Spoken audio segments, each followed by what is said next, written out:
Berapa banyak orang tua yang dulu kehilangan anaknya ketika orang tua itu masih satu keyakinan dengan dia, tak pernah datang, mabuk narkoba, tapi ketika sudah masuk Islam, membawa makanan, menyentuh kebaikan, memeluk ciumnya, karena Islam tak melarang putus hubungan walaupun beda agama. Akhirnya orang tua itu tersentuh, berkata, dulu kusangka kalau anakku pindah agama dia akan hilang, tapi justru sekarang kau makin dekat dengan aku, saksikanlah na asyhadu an la ilaha illallah.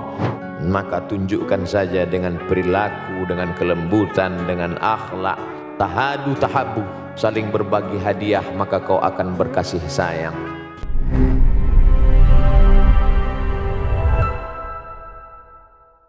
Assalamualaikum warahmatullahi wabarakatuh, Ustaz. Waalaikumsalam. Kenalkan, saya Alvin. Tadi saya dengar Ustaz bilang bahwa yang benar, yang tahu benar dan salah itu cuma Allah Subhanahu wa Ta'ala. Di kajian tadi, yang ingin saya tanyakan Ustaz, bagaimana kita berdialog dengan kalbu kita pada saat kita sharing, syiar, coaching, atau apapun istilahnya ke banyak orang, supaya kita tidak menyakiti hati orang yang bersangkutan. Ini terjadi karena saya besar dari keluarga yang majemuk, Ustadz. Pluralisme banget, terus terang. Jadi agak sulit bagi saya untuk mencoba. Di satu sisi saya yakin bahwa apapun yang disampaikan yang ada di Al-Quran pasti betul. Tapi bagaimana saya berdialog dengan saudara-saudara lain saya yang tidak seiman, supaya saya tidak menyakiti mereka, tapi saya betul tidak mengurangi ketakwaan saya pada Allah Subhanahu wa Ta'ala. Baik. Itu Ustaz.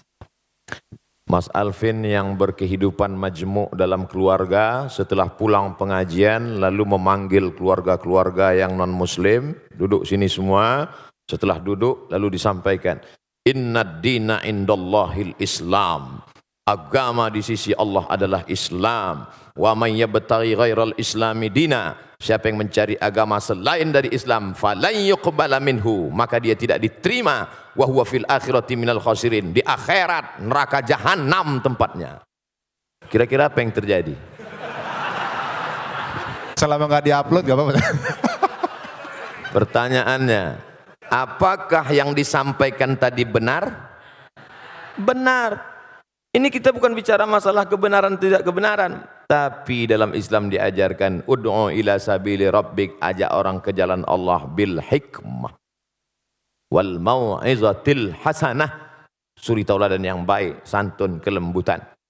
Saya cerita, ada seorang imam dari kalangan tabi'in, Nabi Muhammad SAW, di bawah Nabi sahabat Nabi, di bawah sahabat Nabi tabi'in. Orang yang ketemu dengan Nabi sahabat, yang ketemu dengan sahabat namanya tabi'in. Nama tabi'in ini Al-Imam Al-Hasan Al-Basri, meninggal tahun 110 Hijrah di kota Basrah, Irak. Dia rumahnya di tepi bukit, sehingga tetangganya di atas, dia di bawah. Suatu ketika dia sakit, tidak keluar rumah, tetangganya turun dari atas, non muslim, menjenguk ke rumahnya, dilihat di ruang tamu, mana Hasan Basri? Dia tidak ada, dia di kamar, dijenguk di kamarnya. Hai Imam Hasan Al-Basri, ya apa kabarmu? Aku sakit. Itu di pojok rumahmu ada ember, iya.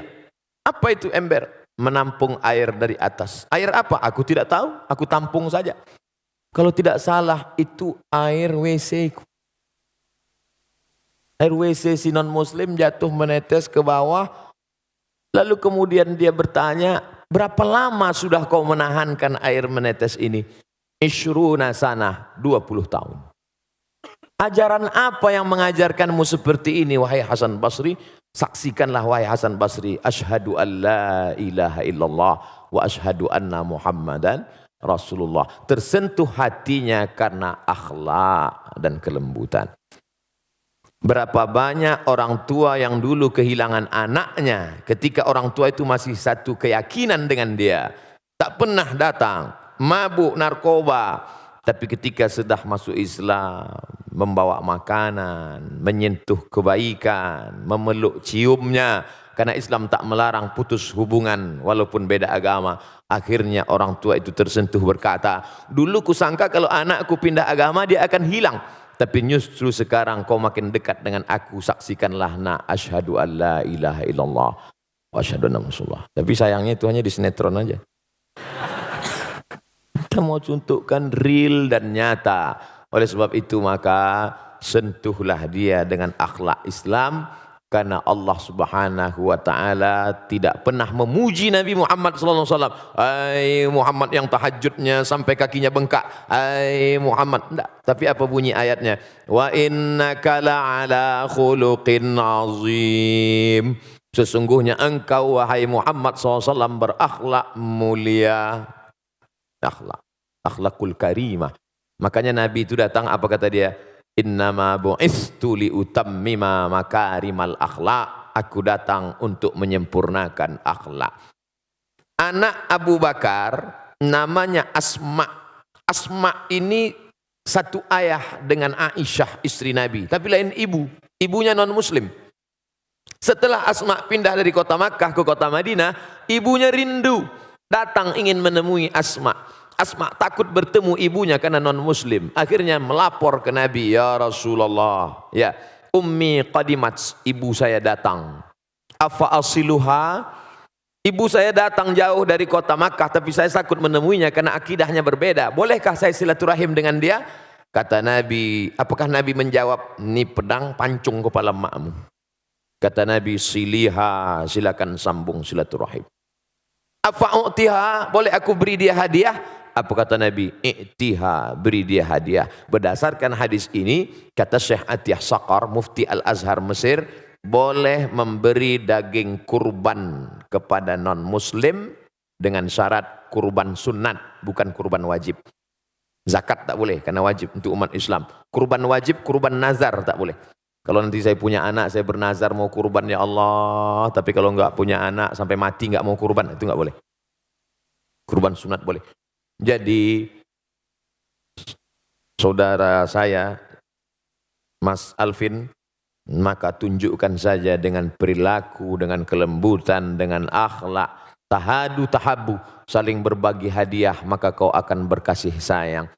Bersalaman, menghilangkan kedengkian, kemarahan, kelembutan, maka insya Allah, tapi tetap dengan berpegang ada aturan-aturan. Kehidupan sosial tak masalah, tapi kalau sudah terkait dengan akidah harus tegas. Wala ana abidum ma'abadtum wala antum abiduna ma'abud lakum dinukum waliyadin. Wallahu a'lam.